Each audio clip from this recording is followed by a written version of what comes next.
Hey guys, my name is Theo Koulianos. I'm here with the founder and owner of ESS Academy, Mr. Theo Baliris, and we are providing you with some resources that would allow you to get to know the heart of the organization. No better individual to convey heart than the owner, Mr. Theo B. So we're going to dive into our values. There are 12 values, but before we move forward, it's always important for us to reiterate to you the why we do what we do, which is our vision. Our vision is to be the nation's most trusted resource for executive protection, security services, and world-class training. We accomplish this vision through our mission by consistently educating our clients on effective solutions, providing the highest level of training and world-class service. The last two values that we touched on was integrity and passion. Today we are going to discuss responsibility. Responsibility, according to ESS Academy, is do what you say, be accountable to your coworkers, clients, and yourself. Theo, would you mind expounding on responsibility? Yeah, I'd love to. So, to us, it is exactly that. It's a mixture of those two things. It is doing what is given to you, but it's not just doing it. It's doing it with excellence, right? And so, a lot of companies, a lot of agents, a lot of guards out there can just do, but those that do with excellence are the ones that stand out, and those are the companies that stand out, right? And so, um, even though there's not a client out there that just wants the bare minimum, right? And so, it's why typically we're not the cheapest company out there, right? And we explain that to every client. We're never the low bid because our pitch is always quality, right? And so when we give our employees a responsibility, there's an expectation that they understand that you're not just going to complete the task, but it's the intangibles that you're going to do that are with excellence, right? And so that's the first part is doing what's yours, owning what's yours, but doing it with excellence, not bare minimum. And then secondly is that understanding that irresponsibility affects everyone. And so if I make a mistake out there in the field, it's not just me that suffers a consequence. It's my teammates, it's my company, it's the families at home of my teammates. And so we always try to paint the picture that it's about more than just the individual. And so we preach that to our people because it is life's gonna come at you, and when it does, sometimes it's easy to think that it's just me. What happens to me is just me, Right. And it's never that way. And so, especially when you're talking about a type of work, an industry that is so team related, when one of us do something that is irresponsible, it never just affects us. Right. Yeah. And you've mentioned before, you talked about the ripple effect. Yeah. And I don't necessarily know if I caught the totality of that example.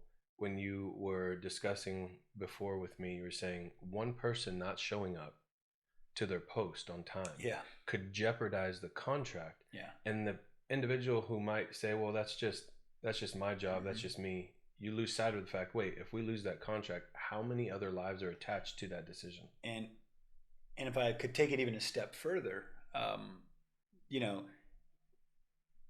the only referrals that future clients care about are the good ones. Yeah. The bad ones will. And so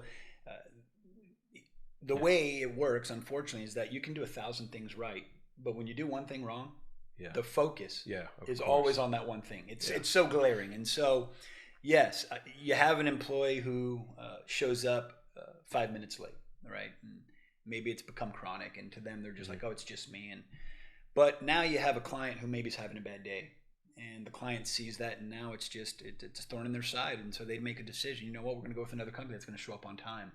And so now you have not just the people on that site that lose their jobs, their families lose a revenue stream. I think that was the most eye-opening thing. Yeah, and then in addition to that, people at other sites that work for you, now you got a bad referral. Right. And so now you have other companies hearing, or other clients hearing, hey, they just lost this contract. Why'd they lose it? Right. Oh, there are people were doing this over there. Well, maybe we need to look for somebody else. Right. Or potential future clients. Right. What happened over there? And so the effect goes on, and you never know how grand it is. And so we always try to put that in front of our people, is that, man, it's bigger than just you. Yeah, I think there is something also attached to it, which would be the aspect of ownership, taking ownership of what you're doing. I heard this a long time ago.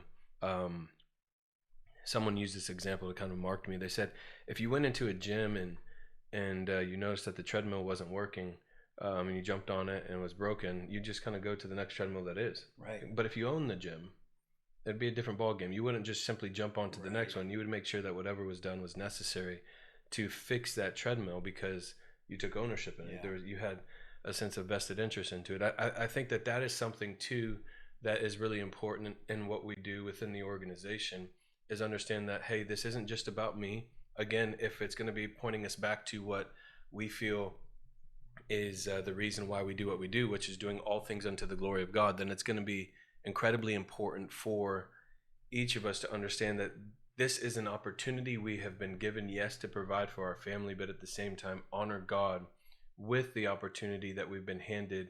And stewardship speaks volumes to how we would tell God, I'm grateful for what you're doing, 100%. or I'm not. So the aspect of gratitude. And typically if you find yourself not being responsible, it is definitely something that you can get out of. You don't have to continue the cycle that just simply continues to produce fruit in your life, which in essence, there really will be no longevity in your life if there is no responsibility, because no one's going to trust you with anything long term. And as a result of that, you'll go from one thing to the next, to the next, to the next, and you'll be worn out in the process of trying to figure out, what am I doing wrong? And it could just simply be a stewardship thing. And so right now we have a responsibility with ESS Academy, with the jobs that you receive, with the hours that you've been given, the assignments, the clients, all of it speaks to a sense of stewardship. And we want to steward all things unto the glory of God. We want to honor God. And we also want to remember, it's important for us to always attach everything we do to the vision, which is we want to be trusted. We want our clients to trust us. And if Theo says something or the team says something to a client, he gives a guarantee to a client, that guarantee has to be fulfilled by you, not just from his mouth, but typically with your life. And so if we take ownership and we look at an opportunity here to glorify God, to show how thankful we are to the Lord for the job that we have been given to provide for our family and create other opportunities for other families to receive this provision, that perspective only takes place when you're looking outside of yourself and you're not consumed with yourself. So we believe that responsibility is a value that we all must adhere to.